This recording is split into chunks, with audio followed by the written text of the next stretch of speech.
Abraham Lincoln was arguably America's greatest leader, but he might also have been our worst businessman. Presidency comes with prestige, but not always money, and these former leaders prove it. Warren G. Harding entered the White House in 1921, having campaigned on returning normalcy after the tumultuous years of World War I. Prior to becoming president, he was known as a good fellow. He never bucked his party and went along to get along. During his time in the Senate, he was even known to skip votes so he wouldn't have to commit to a position. It worked. That complete lack of distinction made him the most acceptable choice for the Republican nomination in 1920. Once in office, though, Harding presided over one of the most corrupt administrations in the country's history. He only escaped having to deal with the negative publicity by dying of a heart attack in 1923. Harding was never directly implicated in any crimes, which may be a surprise as he could have used the money. His peak net worth was about $1 million in today's money, but a lot of that came from his wife. Florence Harding came from money and had better business sense than her husband. She managed his businesses, including his newspaper, and helped make them successful. He had actually had a nervous breakdown, and Florence stepped up and ran the newspaper. She was an extremely savvy businesswoman. Calvin Coolidge was chosen by Warren G. Harding to be his vice president in 1920, and then unexpectedly became president when Harding passed away in 1923. Coolidge quickly became known as a pro-business chief executive, famously saying, "The chief business of the American people is business." But Coolidge was not a wealthy man. His father managed a general store, and Coolidge himself ran a small law practice until he was nearly 30, carving out a solid but unremarkable career. In 1900, he began his political career when he was appointed city solicitor in Northampton, Massachusetts. But politics doesn't necessarily pay well. Coolidge earned $75,000 a year as president, but much of that went to cover his expenses in office. Most of Coolidge's net worth actually stemmed from his property in Massachusetts, a house called The Beeches, as well as an advance he received for his autobiography after he left office. But Coolidge still had to work for a living, writing a newspaper column until the day he died of a heart attack in 1933. Our 25th president was a small-town boy with what USA Today calls no significant inheritance. After serving in the Army during the Civil War, William McKinley became a lawyer, launching his political career in 1869 when he was 27 years old. He spent much of the rest of his life in public service, which explains why he never became particularly wealthy. The other reason he wasn't very rich was a combination of bad decisions and bad luck. After failing to secure re-election to the House of Representatives in 1890, McKinley recovered by getting elected governor of Ohio. He also co-signed a large loan for a friend of his. When the economic crisis of 1893 hit the country, his friend defaulted on the loan and sent McKinley into bankruptcy while he was governor. He asked some friends to help him sell off assets to make good on his debts, but instead they raised money on his behalf. That misfortune actually boosted his everyman cred, making him even more popular. He easily won re-election as governor in 1894 and was elected president in 1896.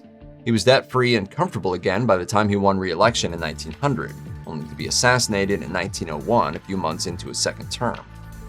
Woodrow Wilson is the only PhD to ever serve as president, but his focus on education as a career prior to politics pretty much guaranteed he wouldn't be particularly rich. The son of a small-town minister, Wilson worked as a lawyer for a while, then taught at Princeton where he earned $6,500 a year, the equivalent of about $187,000 in today's money.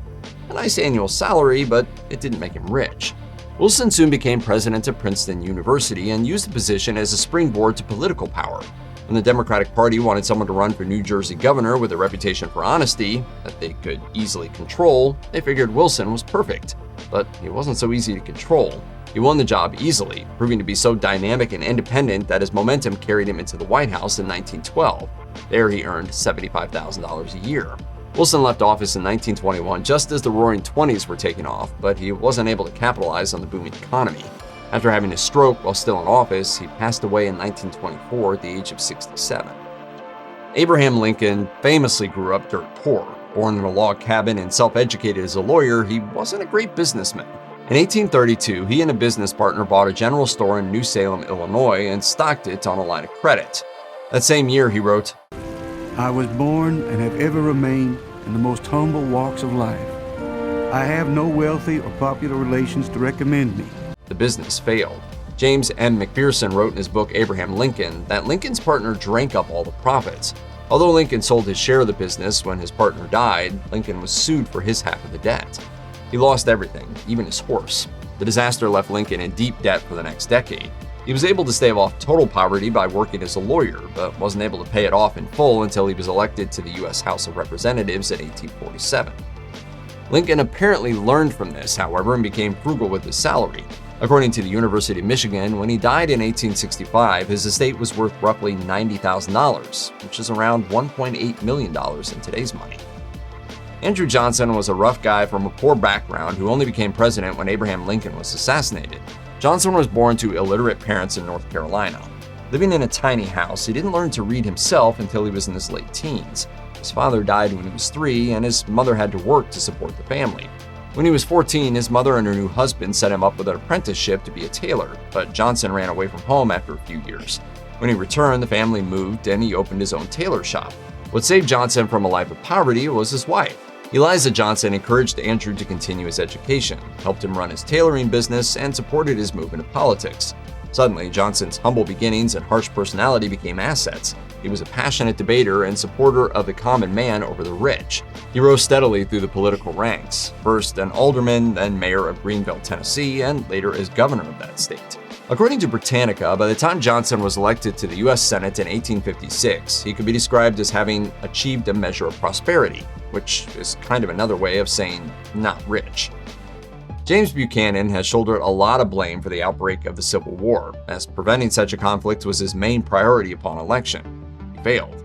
Buchanan was born in a log cabin. His father was a successful businessman, but not exactly wealthy. Buchanan himself became a lawyer, and a pretty good one, amassing a respectable fortune by the time he was 30 years old. Not respectable enough for the family of his great love, Anne C. Coleman, though. The Coleman family accused Buchanan of pursuing her for her money, and when she tragically died young, they barred Buchanan from the funeral. Buchanan never got involved with anyone romantically ever again. Though he was never broke, a lifetime of public service with some lawyering on the side didn't make Buchanan rich. Being blamed for the Civil War didn't help anything either. He published a book defending his actions, but it sold poorly, and he died a recluse in 1868. James Garfield may have been the poorest man to ever get elected president, and he is often called the last of our log cabin presidents. And he didn't like it. Garfield once said, "To some men, the fact they came up from poverty is a matter of pride. I lamented sorely." Garfield had to work as a janitor and carpenter to pay his way through college. But for a man who hated being poor, Garfield didn't exactly chase wealth. After graduating, he worked as a teacher and a minister, and later became president of Hiram College. Oh, and he was a Union general in the Civil War. His political career, though, was incredibly successful. He served 9 terms as a congressman, and the job paid pretty well, between $5,000 and $7,500 a year, or somewhere between $112,000 and $168,000 in today's money. And getting elected president wasn't bad either, as the job had recently seen a pay raise to $50,000 a year. But Garfield never got to see that payday.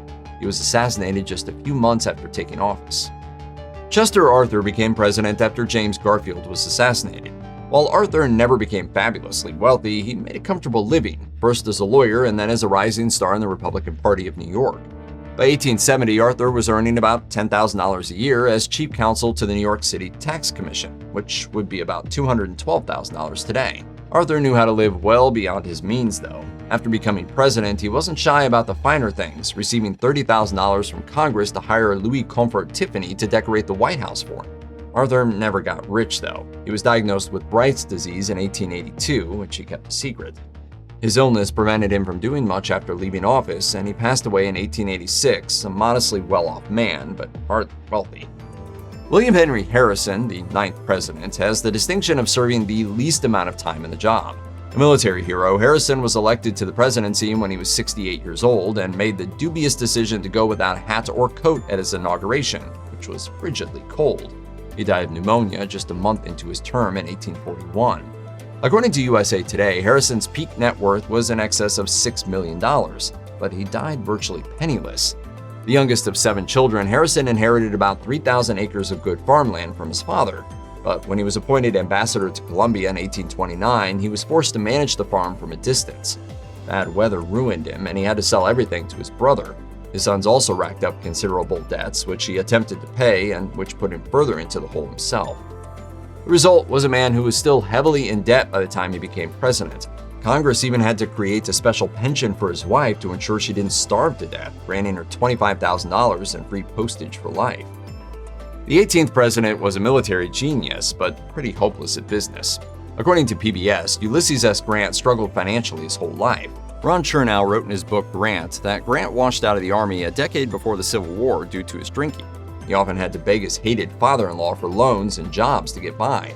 Needless to say, becoming a national hero and serving 2 terms as president helped his finances, but after leaving the office, financial ruin struck again. In 1884, the investment firm he'd put his money in was revealed to be a scam. Grant was a wealthy man on paper, but it all vanished in the blink of an eye. At one point, his net worth was about $210. The rest of Grant's life was a scramble for money. This only intensified when he was diagnosed with throat and tongue cancer. Desperate not to leave his family destitute, he agreed to write his memoirs for the huge advance of $50,000 and a sweetheart royalty rate of 75%. Working night and day, he finished the book just days before he died. This was a truly heroic effort of Grant in agonizing pain writing the memoirs, and he literally willed himself to stay alive.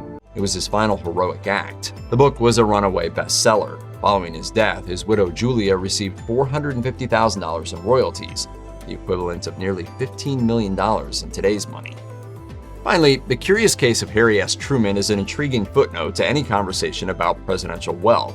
Truman is usually included on lists of the poorest U.S. presidents, and he did struggle financially for most of his life, starting with his humble beginnings in Missouri. Well, it's good to be back home in what I call the center of the world, Independence, Missouri. His claims of poverty while in office moved Congress to raise his salary to $100,000. He was also the first president to receive a pension and the first to sign up for Medicare. But was he actually rich? After leaving office, Truman sold the rights to his memoirs for $600,000, which would be more than $6 million in today's money. According to New York Magazine, Truman actively deceived Congress about his finances in order to get his pension. In fact, Truman's own will, drafted in 1953, showed a net worth of $650,000, nearly $7 million in today's money. By 1959, that had grown to $1.04 million, the equivalent of $9.7 million.